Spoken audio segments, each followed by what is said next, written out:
Olá pessoal, tudo bem? Robson Rodrigues, repórter do Valor Econômico. Estou aqui durante a 26º Congresso do Instituto Brasileiro de Governança Corporativa, o IBGC, com Solange Ribeiro. Solange, que é vice-presidente da Neoenergia, ela também é conselheira do Operador Nacional do Sistema Elétrico, o ONS.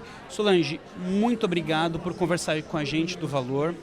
Solange, eu acompanhei sua palestra aqui no evento, você falou muitas coisas, queria tocar, mas se você puder dar um overview rapidinho para o nosso leitor, nosso telespectador, do que você tratou e do que foi mais relevante. Boa tarde, Robson. Um prazer estar aqui. Hoje esse encontro é muito interessante, porque ele exatamente está discutindo como é que os conselheiros se preparam para esse momento novo, um momento disruptivo, né, que está acontecendo. Então, os pontos que eu trouxe foi um pouco voltado à sustentabilidade. Como é que a sustentabilidade se entra dentro da estratégia da empresa, como as empresas têm que se preparar para isso e como os conselhos têm que se preparar. A gente está vivendo diante de uma avalanche assim, de novas normas. Eu até brinquei, né, que a sustentabilidade entrou no mundo da contabilidade. Então, os conselheiros precisam estar preparados para discutir temas como clima, como descarbonização, como sustentabilidade. Então, assim, é um novo momento e, assim, a importância desse conhecimento dos conselhos, né, para que as empresas estejam preparadas para seguir essas novas normas e atender os seus objetivos. O ponto que você, Solange, colocou durante sua fala foi a questão da inclusão e da diversidade nas companhias. O setor elétrico que a gente trabalha hoje, ele é um setor ainda muito masculinizado, em que homens são os grandes tomadores de decisão. Você, como uma executiva mulher, num poder, com poder, num cargo muito importante, que você falasse sobre isso e sobre como as empresas têm tomado ações e medidas para trazer, enfim, pessoas diferentes, mais mulheres para postos de comando e de liderança na companhia. Bom, quando eu me formei, né, quase 40 anos atrás, era mais difícil ainda. Eu diria que, assim, a diversidade hoje está se tornando, pelo menos na Neoenergia, tão importante por mostrar que ajuda na eficiência, né? Isso vai desde a questão, por exemplo, das eletricistas, que eu acho que foi uma bolha muito grande que a gente rompeu. A gente hoje já tem mais de 1.000 eletricistas treinadas e exercendo, e que fazem, eu costumo dizer que o que a mulher traz, ela traz uma ótica diferente. Eu e você aqui conversando, a gente tem atributos diferentes, a gente traz óticas diferentes. E isso a gente, dentro da empresa, tem feito, inclusive a gente tem metas, né, de ter esse ponto, não só para gênero, né, para outras questões também, de aumentar a diversidade, porque o pensamento diverso é melhor. E, inclusive, assim, nas lideranças. De fato, hoje, por exemplo, você falou no conselho do ONS, eu hoje sou presidente do conselho e só tem eu e uma outra mulher, porque isso reflete as empresas que são assim. Mas eu vejo um ambiente de transformação, vejo mulheres muito bem preparadas, vejo mulheres assumindo posição de controle e eu vejo um mundo melhor para isso. E, assim, dentro da empresa, pelo menos a Neoenergia é uma empresa que se identifica com isso. E a gente tem várias lideranças femininas, e a gente vê assim, um potencial muito grande desse crescimento também, e por mérito, né?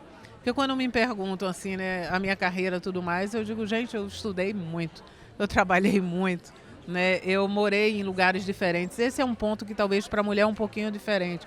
A mobilidade ajuda muito a você crescer na carreira. E às vezes para a mulher é mais difícil. Mas assim, eu vejo um mundo melhor agora e com mais oportunidade. A inclusão é uma trajetória. A gente já vê mais mulheres nos conselhos das empresas, no ONS, na própria Neoenergia. A gente ainda tem um caminho a seguir para pessoas negras, que é realmente um grande desafio. Essa diversidade não só apenas de gênero, mas também de raça. Uma das metas da Neoenergia é essa, né? A Neoenergia tem um projeto especial para isso, para trazer, porque eu acho que o gap que às vezes a gente tem em relação a isso é de educação, né? De trazer essas pessoas. E esse projeto é focado nisso, como trazer para a liderança, preparar melhor, né? Para buscar isso. Então a gente tem esse viés e, de novo, acreditando que é bom, porque o mais diverso é importante. E eu acho que esse é um ponto que a gente precisa trabalhar. Porque eu acho que a questão da oportunidade, da educação. Eu vejo isso, por exemplo, eu faço parte do fundo do Endowment da PUC, no Rio de Janeiro. Lá tem um projeto para dar bolsas de estudos para alunos negros de direito, que foi um projeto de escritórios de advocacia focados para isso. Então eu acho que a gente tem que buscar e entendendo de novo o que é melhor. Todo mundo conhece a Ilha de Fernando de Noronha, provavelmente os brasileiros e também quem vem de fora, ainda mais nesse contexto de COP30 que a gente vive. Pouca gente sabe que aquele paraíso ele é movido a energia suja, né? Uma termoelétrica movida, se não me engano, a óleo diesel. E a Neoenergia tem um projeto bem bacana que é descarbonizar a produção, a geração de energia. Se você puder comentar para o telespectador como é que funciona esse projeto, por favor? Claro, Noronha é uma ilha, né? Então você não tem como levar energia de outro jeito que não fazer uma geração local. Hoje as máquinas que tem lá, elas aceitam biocombustível, tem uma participação de biocombustível, de biodiesel já.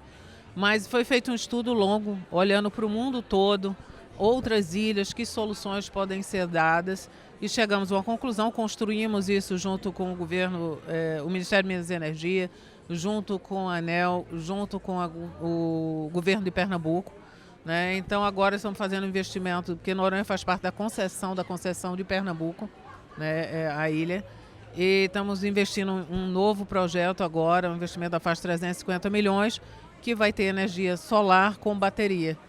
Então é bastante interessante, vamos descarbonizar a ilha de Fernando de Noronha e também trabalhar uma outra vertente muito importante lá, que é a eficiência energética.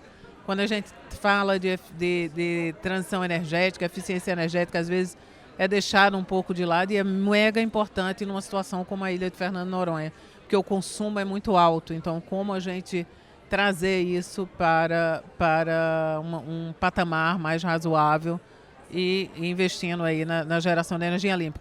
A gente já tem hoje 3 plantas. Uma planta voltada para a aeronáutica solar, uma planta que foi em cima do local de captação de água que eles têm, foi para o governo de Pernambuco, a gente fez esses projetos e depois com uma eficiência energética doou, e uma recente agora voltada para o tratamento de água, né, que chegaram na época a tirar cerca de 10, 15% da geração do diesel da ilha. Mas esse projeto agora é muito bacana e no momento de Brasil, de COP, né, um ótimo exemplo. Ou seja, uma solução híbrida aí que vai descarbonizar a energia lá na Ilha de Fernando de Noronha. Solange, para a gente finalizar, queria que você comentasse um pouco essa questão, os desafios que, enfim, você como uma executiva, mulher, nesse setor tem de governança, de trazer essas ideias, de colocar esses conceitos ainda num país ainda muito machista, ainda muito engessado por velhas práticas. Se você puder comentar isso para a gente arrematar, agradeço. Eu acho que talvez o meu maior papel nesse negócio é liderar pelo exemplo, né? E estar envolvida, por exemplo, aqui mesmo no IBGC eu faço parte de um grupo de mentorias para mulheres conselheiras, que é muito interessante. O desafio aí está em quebrar barreiras. Por exemplo, o exemplo das mulheres eletricistas é um exemplo muito que eu gosto, porque na época a gente teve que fazer uniforme diferente para a mulher, a luva não cabia, a roupa não cabia, não tinham banheiros nos locais de trabalhar, então você tinha que, de fato, vencer essas barreiras, né, para que isso acontecesse.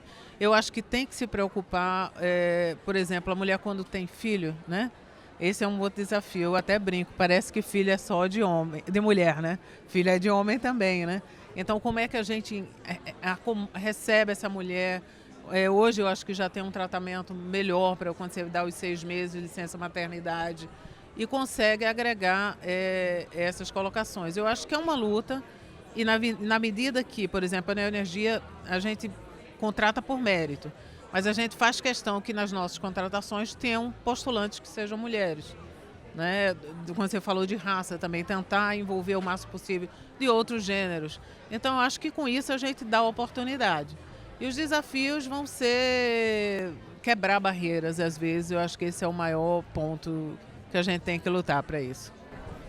Solange Ribeiro, vice-presidente da Neoenergia e também conselheira do Operador Nacional do Sistema Elétrico, ONS. Solange, muito obrigado pela sua gentileza. Obrigada, Robson.